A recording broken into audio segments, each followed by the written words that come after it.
Hello, everyone, and welcome to Feedvisor's Ask the Experts webinar in partnership with 180 Commerce and Seller Labs. I'm Gabby Young, and today I'm joined by three Amazon experts: Jenny McCormick, who's an account manager at Feedvisor. Give us a wave. Peter Kearns, who's an Amazon consultant and a former Amazonian, and he's a consultant at 180 Commerce, and Jeff Cohen, who is the CMO of Seller Labs. Hundreds of you have registered, and we're really happy to have you all here. In this session, Jenny, Peter, and Jeff are going to share their knowledge and expertise and guide you how to smash your Q4 sales and then best prepare for an equally successful 2018. Our experts here today, who you can see on screen, have had several years of experience working with hundreds of sellers and helping them grow their e-commerce businesses successfully. And now they're here to help you. We did receive all your questions, and most of your answers will be covered within the next 45 minutes. If you do have any more questions, you can just send them over to me on the GoToWebinar player, and I'll do my best to fit them in. Now, if you'd like some more information about how Feedvisor, 180 Commerce, or Seller Labs can help you grow your Amazon business, on your screen now you'll see a poll, and you can click on the relevant option and choose which one you'd like more information about. If you'd like from all three, then you can just click on each one and you'll get some more information. So Feedvisor offers algorithmic repricing, and 180 Commerce offers Amazon account management and consulting, and lots more. And Seller Labs has some really great products and solutions for reviews and feedback, and advertising, and a lot more. So if you would like some more information, click the relevant option on your screen now. Okay, so at the end of the webinar, we have an exclusive offer for Feedvisor, so stay tuned till the end. And also, this session is actually being recorded, and you will receive it in your inbox later this week. So if you do miss any tiny bits, you'll be able to look back again. So without further ado, let's introduce our experts. Let's start with Jenny. So Jenny, tell us a little bit about yourself. Hey everyone, I am actually an account manager here at Feedvisor. I've been in the retail and e-commerce space for about a decade. So doing, managing marketplaces and campaigns. So I'm very comfortable with the Amazon ecosystem. Really happy to and excited to share the knowledge that I have with you guys today. Great. And what about you, Jeff? Hi, my name is Jeff Cohen. I'm with Seller Labs. If you have never seen me before, it probably means you haven't attended a conference. I have been in the Amazon ecosystem since about 2013, 2014, somewhere around there I started. Started off as an Amazon seller, transitioned into working with Seller Labs in the development of software. And I now speak about Amazon really all over the world, helping Amazon sellers get a better understanding of the ecosystem and how to best grow their sales. Cool, thanks. And Peter? Hi, everyone. I'm Peter Kearns. I am a VP of Client Solutions at 180 Commerce. We're a full hands-off-the-wheel solution for brands for marketplace management. We also offer full Amazon consulting. I was with Feedvisor for a little while, was their Director of Customer Success. But prior to that, I was with Amazon for almost 4 years. I was a marketplace leader there where I ran new seller recruiting for the consumable space, health and personal care, beauty, baby, grocery.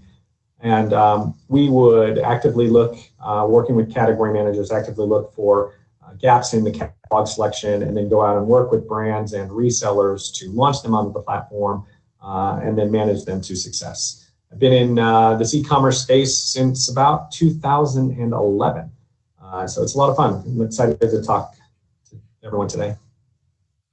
Thanks very much, guys. I will hand over the mics to you and let you take over from here. Awesome. So I'm going to kind of jump in and take over. To ensure Q1 success, the first thing you need to do is ensure that you're having Q4 success. So we're going to spend primarily today talking about Q4, what's going on with your business right now, things that you should be doing even though we're in the middle of it, things and dates that you should be paying attention to, strategies that you can start using today. And then these are topics, strategies, tactics that you can carry over with you into Q1. So what we're going to talk about first, we're going to kick things over to Jenny. She's going to talk about key dates through the end of the year. Yes, it is November 14th, and hopefully you have everything in FBA and everything's checked in, and you've got your inventory levels planned out for the rest of the year. But it's not but if you aren't, there are still some dates that you should be paying attention to and you should be striving to hit. We're going to talk about the virtuous cycle of success. Jeff and I have had numerous conversations, joint presentations, talking with brands and resellers about how to be successful on Amazon. And the fundamental truth is that it all starts and ends with data. So we're going to dig into a little bit about what data we're looking at, where to start, and then how to go from there. We're going to talk about advertising and promotions, how they work, some areas that you should focus on. We're going to talk about detail pages and updates that should be made now if you haven't, and updates that should be made after the holidays. We've got some good case studies to show. Jenny's got some great examples of where just even recently last week, how fast those impacts can, or those changes can impact your business. And then we're going to talk about inventory management. And while many of you may think inventory management, that's the most boring thing, I don't ever want to talk about it, the reality of it is that the majority of sellers, and I'll touch on this later, the majority of sellers that go from that 1 million to 5 million, from 5 million to 10 million, have all said that it's because they have an amazing, very strategic FBA replenishment program. So we're going to dig into that, throw some numbers at you, but hopefully be able to come away from it with some strong data points and things that you can take and put into action today in your business. So without that, Jenny, let's talk about some dates. What are we looking at here? Plan. If you haven't planned already, figure it out now. So it's not too late to get your inventory in for FBA for the holiday season, right? So we're really talking about holiday peaks, making sure that you have the inventory that you need to accommodate the sales peak that you're going to experience. So be aware of these cutoff dates and don't use these dates as your last ditch effort. Please get the inventory in before these dates. So work on it right now, get it in before that cutoff. And then a couple of dates on here too, to be really aware of the sales impact. So based on last year's sales trends, for example, on December 12th, the sales will start to trend down. And then what you'll see on the 19th is a sharp decline. But in terms of inventory and FBA, you want to make sure you are really on top and ahead of the game in terms of inventory here. So be aware of these dates, write them down, and get them in. One thing to keep in mind, though, these are just general dates. If you're looking at an FBA shipment, I think Jeff, you touched on this a little bit earlier too. If you're looking at an FBA shipment, the cutoff December 1st doesn't mean that you have to hit December 1st. It means it should be there by December 1st. But also remember, this year's holiday, Thanksgiving is early. It's next week. So there's going to be, approximately 10 days of shopping in November. And then Christmas is on a Monday. So while December 12th, you may start to see sales peak, I would anticipate that you're not going to see that drop off around the 12th. I would say it's probably going to be a little later than that. But just the point of this, Jenny, is really make sure you're paying attention to the calendar, right? And that you're really working towards these goals. And then one thing that a lot of sellers don't think about is the fact that there's really we can call it Q1 or we could call it Q5. There's a period that begins on December 26th where everybody goes back up to buy with either their returns or with their gift cards. And so when you're looking at inventory and you're looking at your dates, if you start to see your inventory dropping, don't think, I don't need to worry about replenishment. Christmas is almost over. There's almost a 2 to 3 week time period at the end of December and into January where there's another peak that occurs. Now that peak's nowhere near Black Friday, Cyber Monday, or Christmas, but there are a lot of dollars in gift cards that are out there and people that are still looking to spend. Yeah, it's actually the halo effect where the increase in sales continues to drop off, but it levels out, and it doesn't level out at the previous pre-Q4 levels. It's usually higher.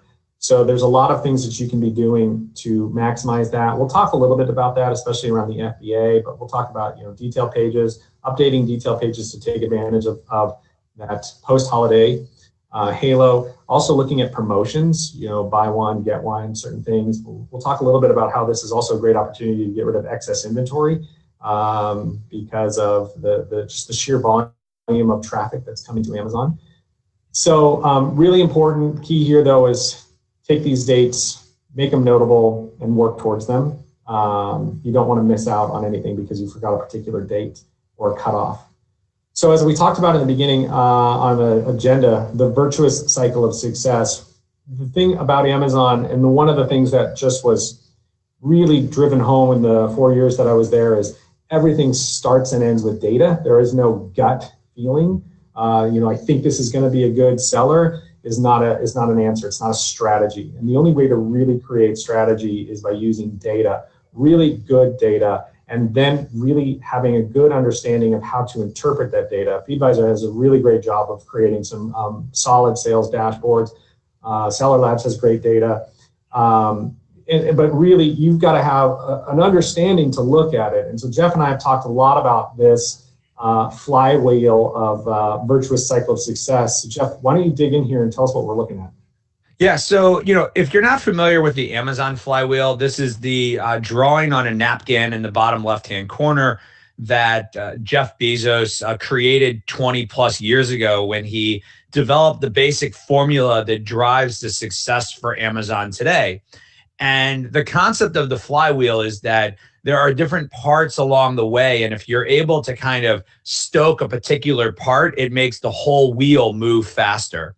And so one question that I get asked a lot is, what's the magic bullet? Like, what's the way to win on Amazon? And I used to come back and give the answer, like, there is no magic bullet. It's hard work. It takes time, but it's actually really simple. And sometimes the most complicated things are actually very simple to understand, but they're hard to actually execute. And so the formula is pretty easy. More sales equals better rank, which gets you better placement.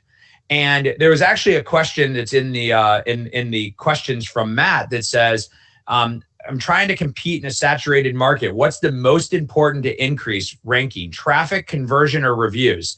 And this is exactly what this diagram is demonstrating. The answer is yes, right? And more importantly, the answer is, I can't answer that question for you without knowing what your data says. And so as an Amazon seller, you're trying to get better discovery. You're trying to rank for more keywords. You're trying to drive traffic. You're trying to optimize your sponsored ads, try headline search. You're trying to convert more people. You're trying to get more reviews. All of those things are critically important to the overall success of your product, of your brand, and of your business. But there is no general answer. There is no magic key that says product discovery is the one that's going to make everything better. You have to start and end everything with data. And that's exactly what Peter was saying, because data tells you where the problem is. And that's what we're looking for, is we understand what the cycle of success is, but now what we have to do is we have to dive in with our data to figure out exactly where our problem is. So we can actually focus our energy on our problem. Is our problem conversion? Is our problem inventory? Is it a problem with our product? Is it a problem with our advertisement? And so, Peter, why don't we take them through and kind of show a little bit about that? Sure. So the first thing you need to understand is what you're really competing for on Amazon is traffic. In Q4 last year, Amazon, I want to say, received approximately 147 million unique visitors. That was not including mobile. So it doesn't matter what category you're in. It doesn't matter what products you're selling. The reality of it is you are all competing for traffic. And that traffic is translated into your catalog, and it performs in a very, very scientific manner. It's the Pareto principle, the 80-20 rule. And the way that we looked at it at Amazon is it's actually, we call it the head. Your head selection is that top 20% of your catalog that is driving 80% of your revenue. These are hands down the most important SKUs to you in terms of a cash flow situation. They're driving the most sales. Doesn't necessarily mean that they are the best performing ASINs. They may be getting the most sales, but they may not be driving the most traffic, or they may not be driving the best conversion, but they are driving the greatest amount of sales. And so the area of the catalog that you have to really understand and you have to really be protective about, because while everyone is always worried about their account getting suspended, losing one of these ASINs, going out of stock on one of these ASINs, it could be the difference between having an amazing Q4 or having a mediocre Q4 or not even being in business after a while. So understanding that your head selection, the middle of your catalog is your torso. And that's that, 70% of your catalog that's just kind of chugs along. It doesn't really do much. It does generate sales, but not to the degree that your head selection does. And the end is your tail, the tail selection. And this is really how you're looking at it. If you've ever talked with a vendor manager at Amazon, they're not interested in tail. They're not interested in torso. They actually have a program where they actually will crap out an ASIN. And it's because it's you might want to explain crap in case people don't know the acronym. Realize that. We're just trying to have fun here today. But it's where it stands for can't realize any product. So they will have a whole list of ASINs that they no longer generate any profit on, this crap list of ASINs, where they're just not selling anything. And the reality of it is that the most important aspect is in being successful on a seller is keeping inventory on stock, keeping the right inventory on stock, but generating free cash flow. You absolutely have to have money coming back into your business to be investing in that torso and head selection. The interesting thing about your catalog, and I guarantee you right now that every one of you, every seller out there right now has their catalog performing in this manner. The torso is either on its way up, going towards that head selection, or it's on its way down. It's either an ASIN that's at its end of life cycle and you are going to have to stop selling it. You're not making any more profit on it. You figure out what it is. But so every part of your catalog is performing in this manner. And what you need to be able to do is, and you have to have a strategy for how your catalog is performing, and you need to be looking at your data. The most important business report in Seller Central, and it doesn't matter if you're using a Feedvisor, getting data from them, if you're using another type of solution provider, you always want to be accessing this report. Look at it on a week-over-week basis. And it's the detail page sales and traffic by child item. It's located in your business reports. This is the foundation for establishing your strategy. You see sessions. Sessions is the traffic going to your ASIN. Session percentage, your sales conversion. That's how many how many users or visitors to your ASIN actually converted into a sale. It also shows you buy box percentage in sale. If you're a reseller, buy box percentage is so valuable. I think it's 81% of all sales go through the buy box. If you're not real familiar, Feedvisor has a great buy box Bible. You can download it. Gives a lot of information on that. If you're a reseller and you don't understand the buy box, you need to right now. One downfall about this report is it doesn't report profit. And really the key here, what I talked about a couple minutes ago, is profit is so important. You've got to have cash to be able to continue to expand your inventory. If you want to access this report, get it on a regular basis. And then you need to have that strategy. You need to be looking at your sessions, your traffic, driving a minimum of 1,000 per month. That's unique visitors to your listing. If you're not getting a minimum of 1,000 listings to your ASINs, then you need to ask yourself, why not? What do I need to be doing? You need to be running advertising either within Amazon, pay-per-click, or you need to be running off Amazon, Instagram, Facebook, your own website, driving it back to your Amazon listing. But the problem there, the data is showing you, you're not getting enough traffic. The second thing is you need to have a minimum sales conversion. You need to be able to calculate if you have a 10% sales conversion, and this is where I like to start just because it's super easy math. You're driving 1,000 sessions and you're generating 10% conversion, you're going to be selling 100 units per 1,000, right? So that's a really strong conversion. You can then work from that number backwards. You can say, okay, I'm going to sell 100 units over the next 30 days and it's going to generate X revenue and Y profit.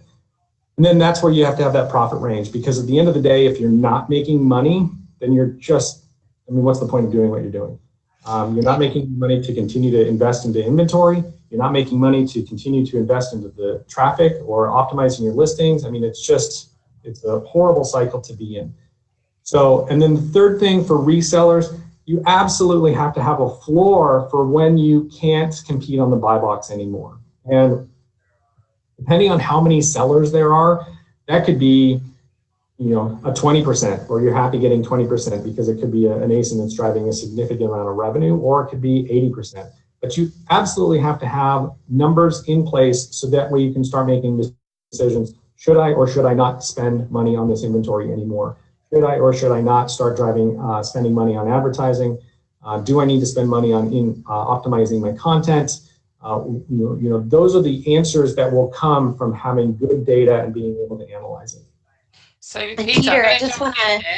Oh, sorry. I just want to talk really quick about the profit missing from the sales and traffic report. That if you're a Feedvisor customer, for example, you can always work with your account manager to pull that data in together. It's as Peter said, it's really important to understand not just the metrics of the sales and traffic, but really marry that with the rest of the data that you have to make the most informed decision. Yep. Absolutely. Absolutely. And if any of you would be interested in a free sales and traffic report analysis that our experts like Jenny can help you with, then on your screen now, you will see a poll. Just 1 second, a different poll that will give you the opportunity to apply for a free sales and traffic report analysis. So that will come up in 1 second.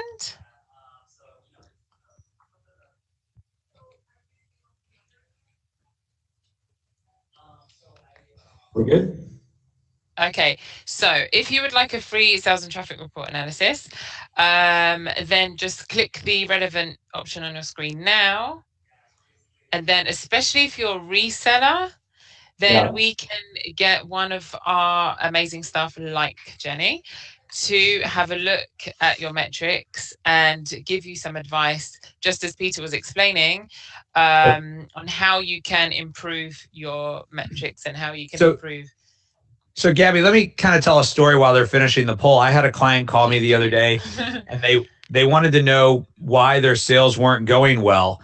And it's a question that I think a lot of sellers ask, but they don't know where to look for the data. And I think that's what we're trying to show you here is like where to go look for the data or how to seek somebody that can help you find the data, because it's the data that's going to give you the answer. And for this particular client, when she looked at her her week over week sales, when she looked at her week compared to last year, when she looked at all of those numbers, she actually realized that she really wasn't having a problem. She just wasn't necessarily getting the sales that she expected. And so you have to let the data give you the answer. And it's so often we're asked to kind of figure out problems without data. But if you're asking somebody how to fix a problem and they're not asking you about data, then you're probably not getting great advice, because you really need to start and end with data before you can start making recommendations into optimizations that can be done. The thing also is it's getting really complicated and competitive, especially with the advertising opportunities that Amazon is making available for 3P sellers, both brand owners and resellers. And so you're going to need to have good understanding of what those metrics mean so that you're able to pull the right levers to generate the right outputs. Otherwise, you're just throwing money away. Yeah, I think it's also, I hear a lot that it's easy for sellers to make emotional connections and decisions with products, right? And so as these guys are saying, it's all about the data. So, understand your products, but if there's something that's just not working, you got to let it go, even if it's your favorite. And we'll talk later about inventory and how to make more data strategic decisions. But, I hear a lot about emotional made decisions. So it's really important to keep that in mind. So that data, it fuels something very powerful. Jeff, you want to jump in here and talk about the algorithm? Yeah. So going back to the cycle of success, right? The data is going to tell you where to start putting your energy, right? And so based off of that data, you've got to decide whether you're optimizing for discovery, you're optimizing for conversion, you're optimizing for traffic, or you're optimizing for reviews. And so we're going to touch on a couple of these now to kind of talk about, if the data points you in a certain direction, what can you do about it? And so if the data is telling you that you need more traffic, you have two options. One is to either go the route of advertising or to go the route of product discovery. So when somebody searches on Amazon, what do they find? And the search engine on Amazon is called A9. And it's been pretty well documented over the years. But if you're not familiar with it, A9 is matching multiple factors, customer service factors, relevance factors, conversion factors to put the best result with the product that, or the term that somebody's looking for. And what I actually found that was the most interesting, it was something, I don't remember the exact stat, but it was over 50% of the terms that are typed into Amazon have never been searched before. And so while there's a high percentage of terms like Apple iPhone that gets searched all the time, Apple iPhone, there are multiple variations that people use when they're actually searching for that term. And so making sure that your product is relevant and that you have the right conversion factors is what ultimately drives you to success in product discovery. So let's take a look at kind of what the buyer's journey is, because the buyer's journey is really going to kind of dictate how product discovery works and what you need to do for your actual listing. So the traffic that actually lands on the homepage is going to eventually end up on a product detail page. The majority of that traffic is going through search, meaning that when they get to the homepage, the first thing they're doing is the search bar. You're kind of prohibited from actually advertising on the homepage of Amazon, because if you haven't noticed, 90% of the retail space on Amazon's homepage is actually specific to you. So every shopper is going to see a totally different experience on the homepage based on their history and based on their tendencies, because that's what Amazon wants to do, is they want to give a very one-to-one relationship between the shopper and the website. So the shopper is typically entering some type of term, it's called a search term, into the box, and they land on the product detail page. And from the product detail, or the search results page, let's go to the next slide. Once they're on the search results page, now you're fighting against all the other traffic on that page. And so if your product is not in the top 3, you've already are at a disadvantage. So they like to say the best place to hide a dead body on Amazon is page 2 of the search results. So you've got to get on page 1. That's key. That's like tip number 1, right? If your product's not on page 1, and then you got to get to the top of page 1. And as you go up on the page higher and higher, the conversion rate for your product is going to go up higher and higher, because it's going to get more sessions and more views and more conversions. And so Amazon sellers are really fighting for the coveted top 3 spots, because those top 3 spots are what's called above the fold. And it's where most sellers can actually, most buyers will actually see your product. And so this is what you're really fighting for. And this is where long tail keywords come in, because you might rank well for one keyword, but not for another. But in most instances, those spots are actually owned by sponsored ads, right? And so we're at this like extra disadvantage.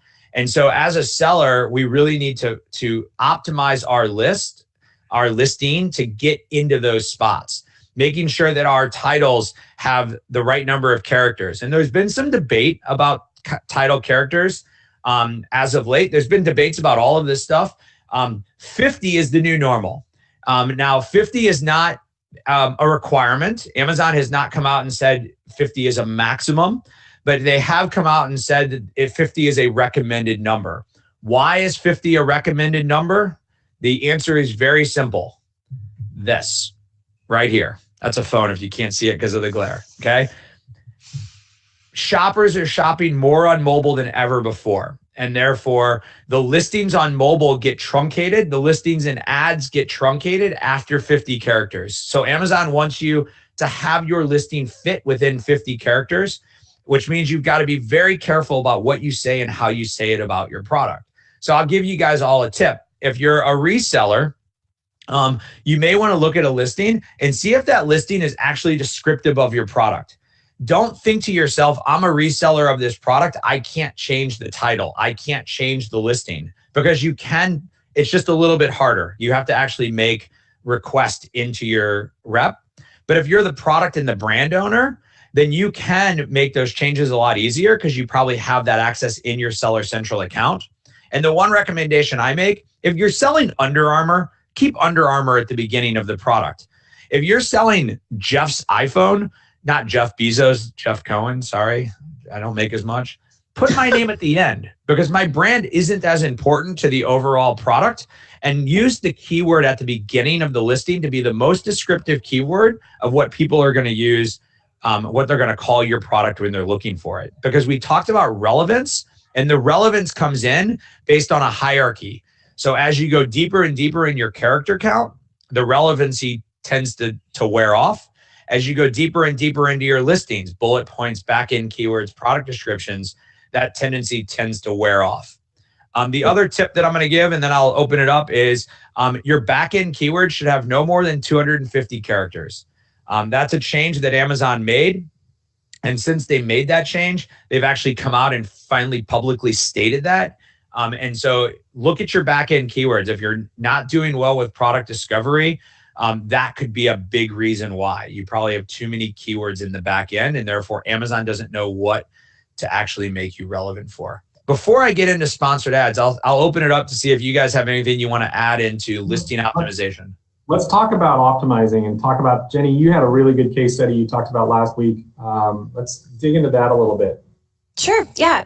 I have a seller of mine who had a line of products with 0 sales, and was asking me, how can we pick up sales velocity and what's going on with my product. So we actually looked at a sales and traffic report and determined that over the last 30 days, he really only had 7 sessions. Now, then we did a deep dive into what does the product actually look like when consumers are searching for it. And it had a subpar image. The title was decent, but it could have been better. 0 bullet points. So we really did a deep dive into the content on the page and what's going to make an impact. What did we need to really optimize? So after we dug into all that, and he made really quick changes, I think in a couple of days on this one line of products, that 7 sessions over 30 days turned into 360 sessions in 1 week. And where he had 0 orders before in the last 30 days and even beyond that, he had 1 order per day in the 1 week after he made these content changes.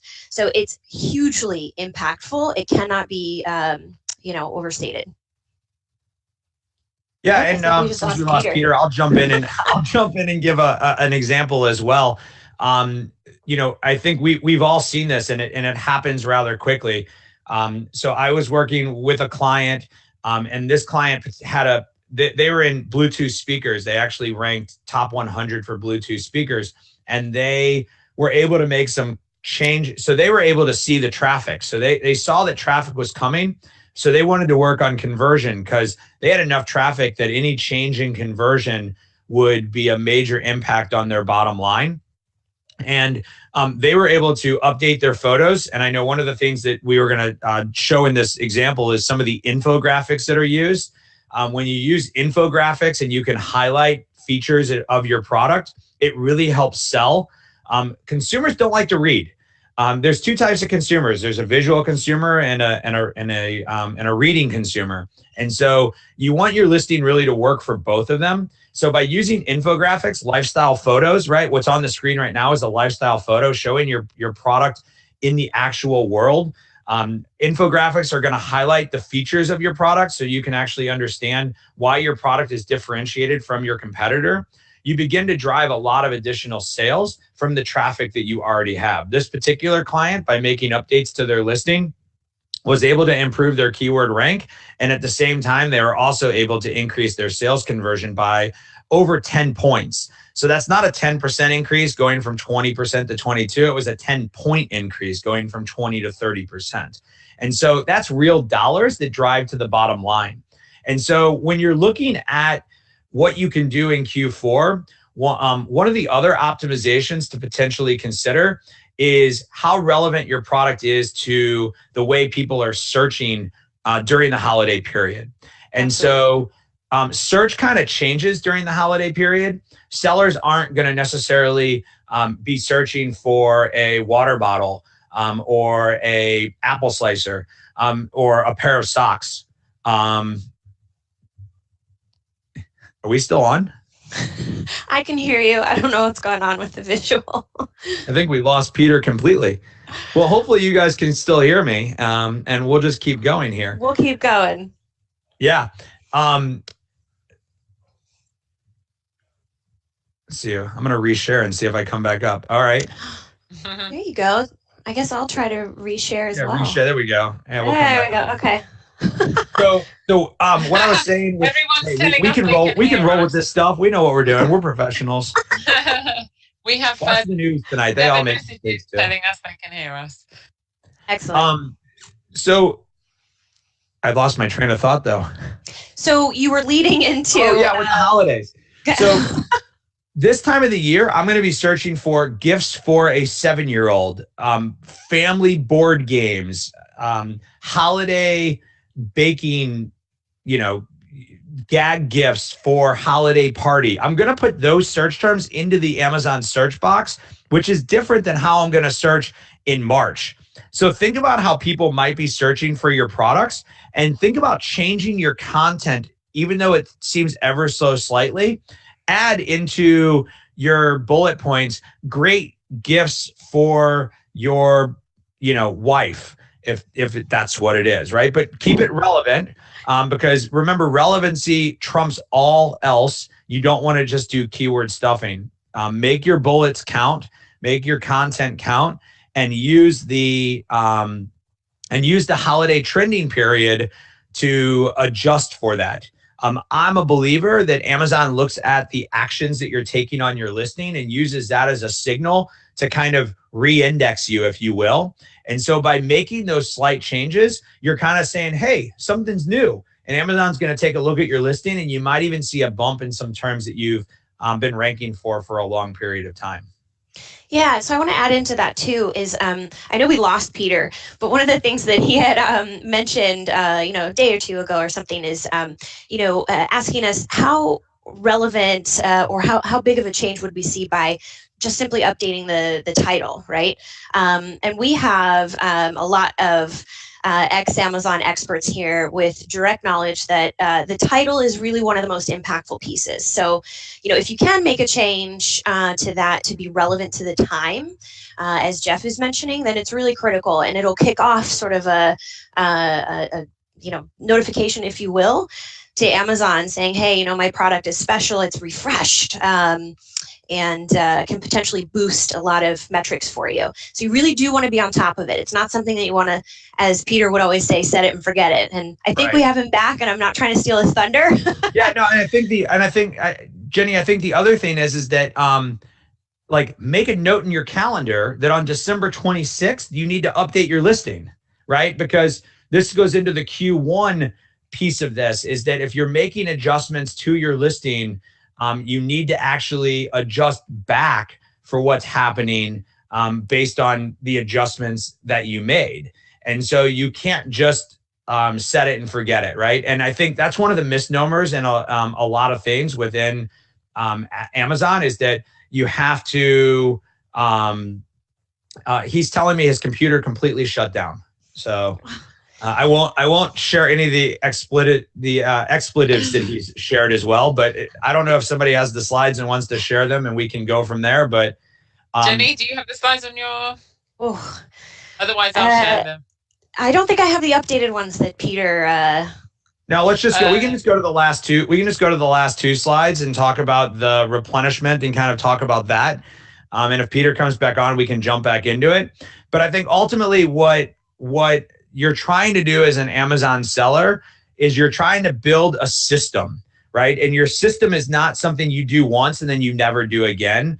And so it's now Q4, and you need to make adjustments for that system for the increase of the holiday traffic, the increase of the holiday sales, but then make those adjustments again. Those adjustments are in your listings. Those adjustments are in your advertisement. Those adjustments might be in the emails that you send your clients for solicitation of product reviews.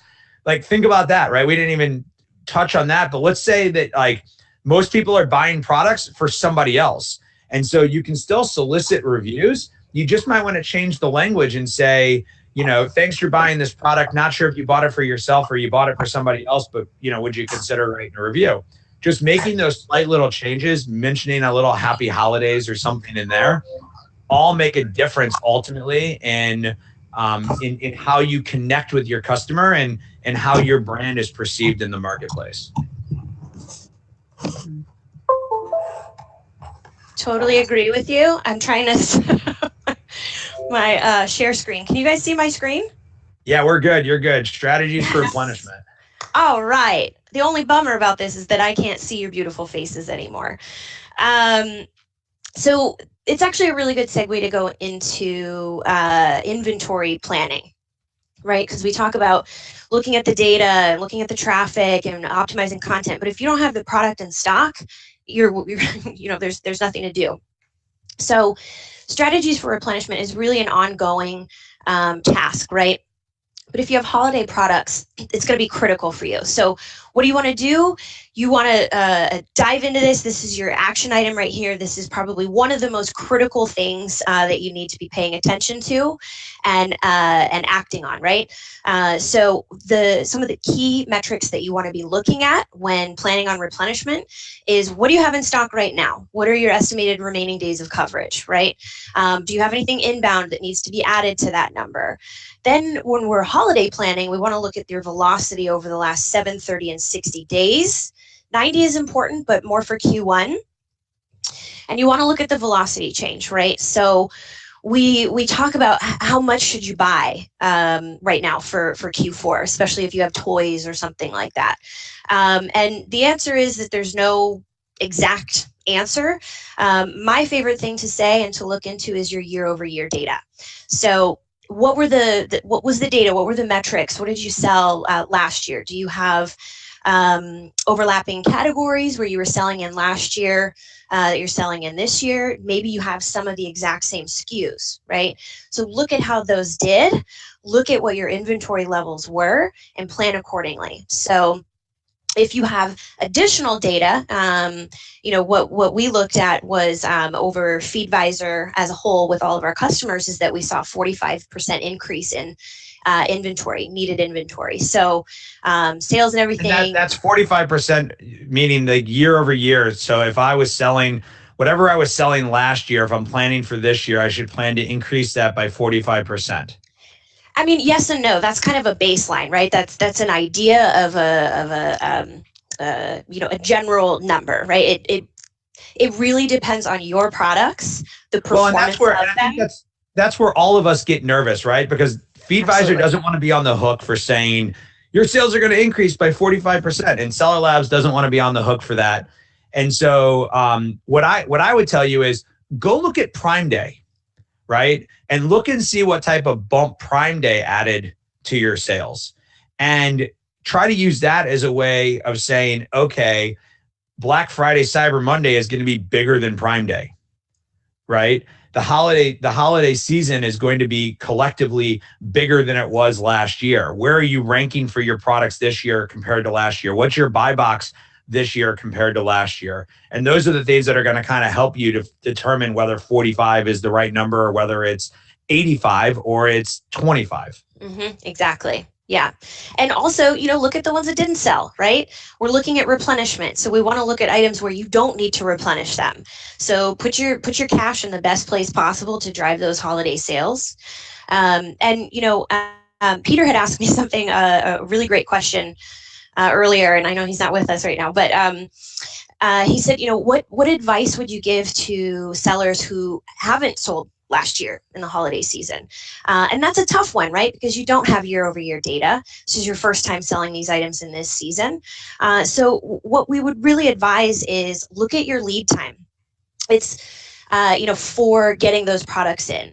Look at your velocity over the last 30 days and try to make the best decision possible. One of my colleagues here says guesstimate, and I love that word. So guesstimate what you're going to need.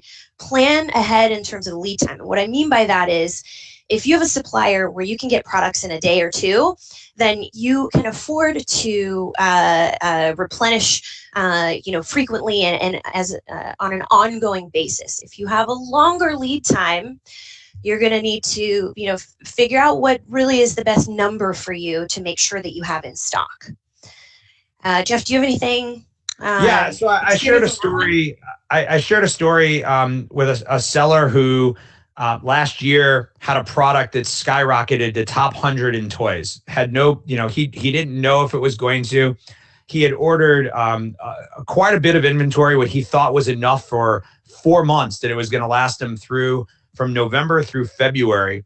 And he blew through all of his inventory by the second week of December. And what he did was he made a commitment to stay in stock. And so he was air shipping products in almost every day to stay in stock at Amazon so that he could collect the data. He was sacrificing the short-term gain of profit for this year, for last year, to understand all the data for this year, giving him a much more accurate picture of how much inventory he needs this year so that he can actually make the right bet based on the sales velocity. And so think about, like, you have to just have, I think ultimately what you're saying, Jenny, is you need a strategy, right? And stay in stock. Right. Well, the strategy should be stay in stock, right? We all believe that, but you have to do what's best for your business. And so you have to make the decisions of how much risk you want to take, how much potential sales you want to gain or lose. How much access you have to a particular product. Those are all things that buy into it, that are going to ultimately dictate, what strategy for replenishment you have. But remember that your increase in sales over this time period will drive your sales into January.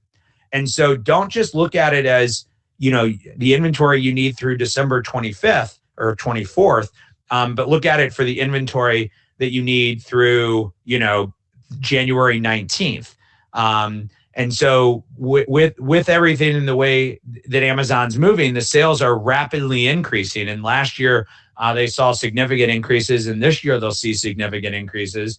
And so you just have to plan for that sales velocity to change, because your last 60-day report, if you don't have history from last year, isn't going to do you very, very good, because the quality of the shoppers, the desire of the shoppers all changes significantly this time of the year. Mm-hmm. And Prime members increase, right? So you just have a different... Their biggest growth of Prime last year occurred the third week of December. Exactly.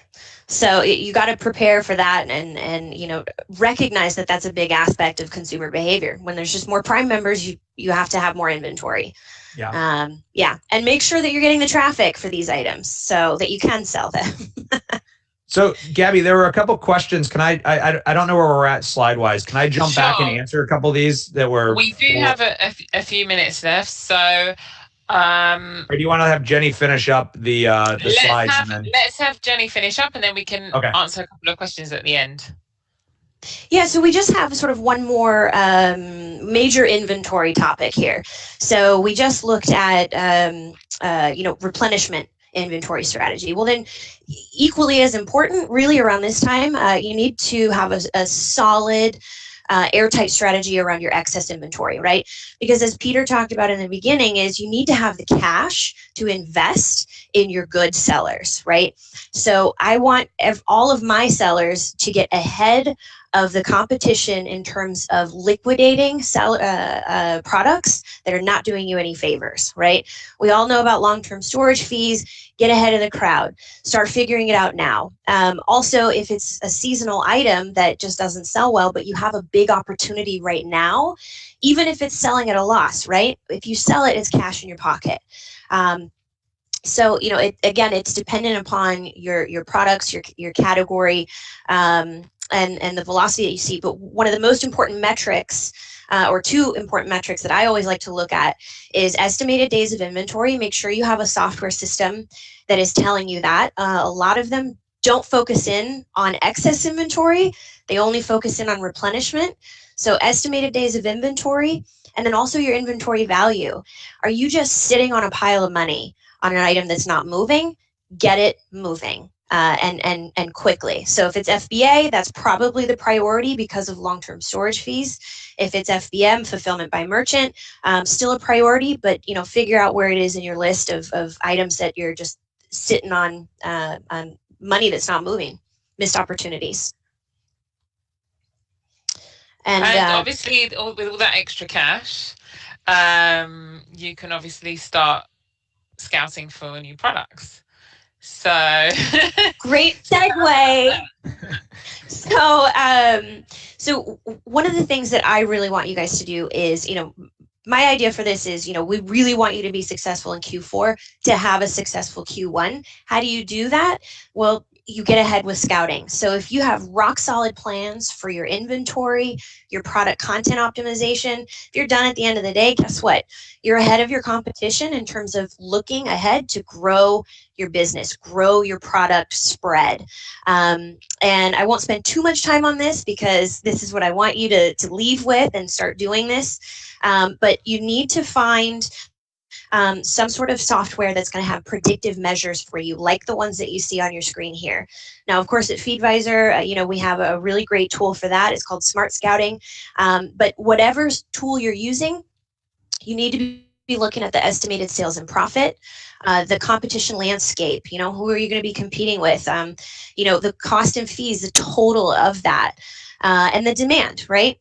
Sales rank category and sales rank, really important stuff to be focusing in on. So, if you're interested in that, we have more details on our website as well.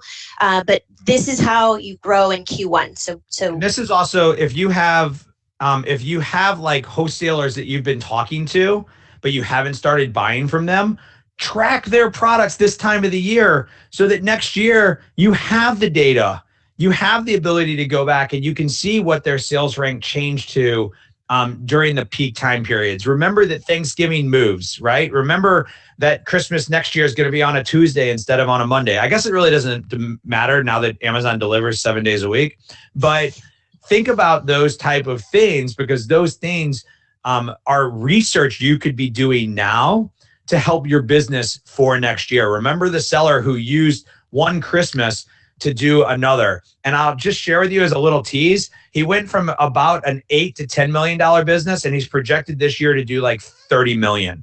Because of the data that he gathered from last year, he was able to make the bet on what his business will do this year. And by being able to use real data to make that decisions, he was able to make a good data-driven decision instead of a gut decision. And that's, I think, what Jenny was talking about earlier, is that if you're following your gut may or may not lead you the right way, and it may or may not be right or wrong. But if you're following the data is going to tell you whether it's right or wrong, and it's going to make it a non-emotional decision that's going to allow you to be more successful in the long run. Yep, absolutely. So on that point, before we move on to the questions, we do have a couple of questions. Both Seller Labs and Feedvisor are able to offer you a lot of data. So especially by using them together, you can actually get most of the data that you need to be able to run a really, really successful e-commerce operation. So if you do want more information about any of those companies, you can click on your screen now. So Feedvisor can offer you algorithmic repricing, inventory reports, replenishment reports, and smart scouting. And Seller Labs can offer you a lot more data. Jeff can talk about that. Jeff? Yeah, so if you're not familiar with Seller Labs, we have a tool for managing sponsored product ads and your advertising spend. We have a tool for managing your product reviews and a tool for doing product research live on the Amazon website. So, and then, Gabby, if you don't mind, we skipped over advertising. So I don't think we need to go into it in detail because I know, but I would like to go back to the recap screen where we talk about the extra data that they could get. Absolutely. So if you're not familiar with advertising and you want some tips on advertising, Peter has the slide. Yeah. Oh, he does? On here? Okay. So the URL is sellerlabs.com/PPC. We could probably post that in the chat. It's sellerlabs.com/ Yeah, we can put you want to put that in the chat?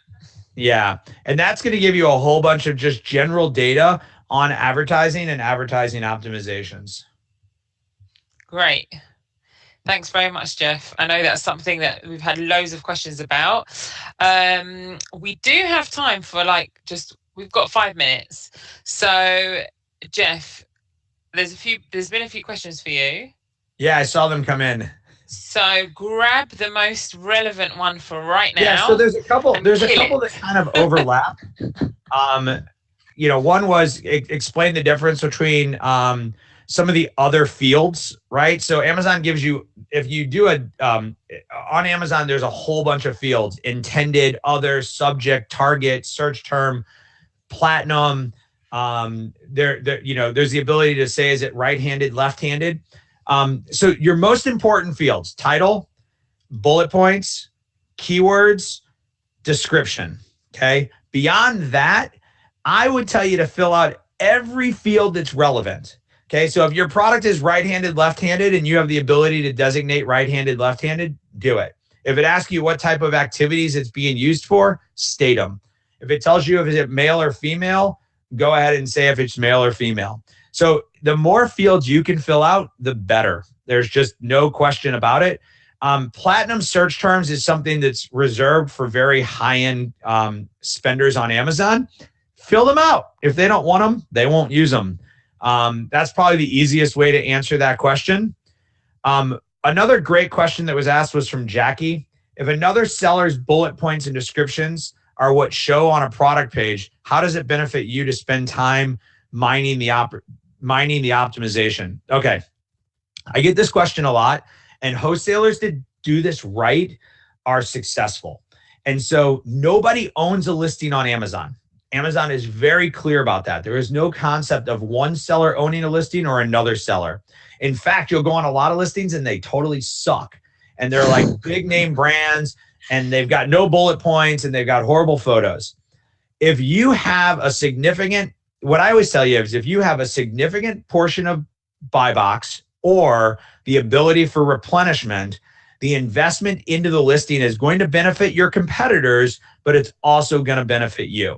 And so you have to kind of make this decision as to which listings you do or you don't want to help, because you are helping. If I only have 25% of the buy box and I can't replenish the product, I don't know, I might not spend my time doing it. But if I have 80% buy box and I have replenishment on the product, why would I not want to? I know I'm going to help the other people, but I'm ultimately helping myself. And if you go back in the history of Amazon, like a couple of years ago, everything about being a reseller was about your seller rating, your seller feedback. It was all about your own statistics. But what we've actually come to learn is that if you actually expand outside of yourself and you look at the overall community of that product, you can help that whole product rise up. And so for so long, resellers have been kind of like fighting for the buy box on products that have really good rank and crappy listings. Well, if you start to tell Amazon what a good listing is, guess what they're going to do? They're going to start to unlock products for you to make more and more changes, because they want help making their catalog better. And so it's just something for you to think about. And I'll guarantee you the value of that optimization is there. If you have the right mix for being able to get the sales. Could not agree more. I think there's a question for Jenny. So there is a question for Jenny. So Jenny, because you can't see the question, I'll read it for you. How can Feedvisor help a reseller stay competitive against sellers that are participating in the Discount by Amazon program? If your company has elected to opt out, so there's the Amazon discount program. And let's say you're a seller that doesn't want to take part and a competitor is taking part. You know, that's a really good question and a challenging one, actually.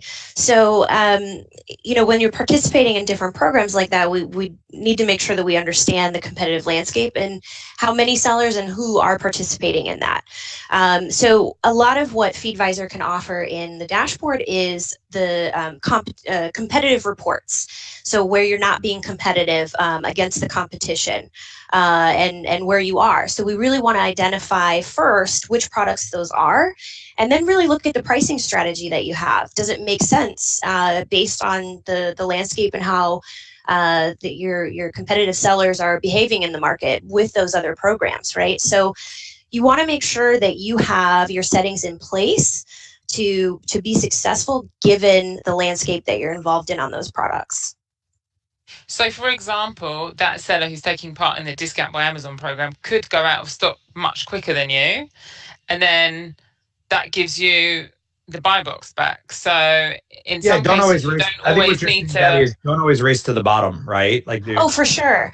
Yeah, Exactly. yeah. So that basically, Feedvisor, we really avoid putting your prices as low as possible, because that's not in your best interest. But like the likelihood is that those sellers that are taking part in those programs are either liquidating, or they're selling at a loss, or they're just kind of trying it out, but they're likely to sell out much quicker than you are, which gives you a really good advantage over other sellers when you get closer and closer to Christmas and people are panic buying their gifts and will pay Absolutely. much more And it's money. important to know, yeah, it's important to know where your competition is, right? And Like you.